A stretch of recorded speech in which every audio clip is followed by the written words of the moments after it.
law which will control communal violence. You take Maharashtra, Dhulia firing happened. What happened? It took 12 days for the government to realize. Rajasthan, Bharatpur, 10 Muslims were butchered inside a masjid.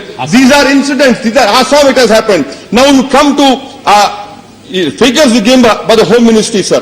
2005 and 9. 648 people have been killed in communal violence. This number is higher than the fatalities which have happened in terrorist violence. It is high time that the government brings this bill. This bill was passed by NAC. And now come to the last point, sir. Ejaz Ahmed Mirza, a DRDO scientist, was released today. He was released today why? Because NIA did not find any evidence against him. His contract was terminated by DRDO for what reason? He had a 2-year contract as a scientist. We, as a community, we don't have scientists in our community. He was wrongly implicated. He was released by NIA. The DRDO has cancelled his contract. And I want to know from this government, what sort of secularism are you practicing? You have Colonel Purohit, who's lodged in jail in Maharashtra for 4 years. And the same MOD is giving him his pay, his salary for last 4 years. Why don't you monitor all these things? And this was revealed not by me. This was revealed by an RT application filed by Major Upadhyaya, who's a co-accused with Colonel Purohit. The government does not know about it. And another issue which I want to bring to your notice, sir.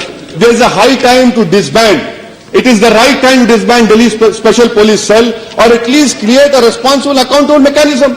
The Jamia Teachers Association have come out with 16 cases, wherein all these boys exonerated. They spent 4 years, 5 years, 8 years. And now the government says, give us example. I am giving you 16 cases of those boys who were exonerated by courts of law, who were picked up by Delhi Special Police Cell. Does this government has the guts to suspend the Delhi police officers who have destroyed their lives? And lastly, sir, when it comes to Afzal Guru, I don't want to come in a sentence, but my question to the government is, I'm concluding, sir, when it comes to Afzal Guru, you have one politician from Haryana who is convicted, who can speak on a telephone call and address a public meeting in Haryana.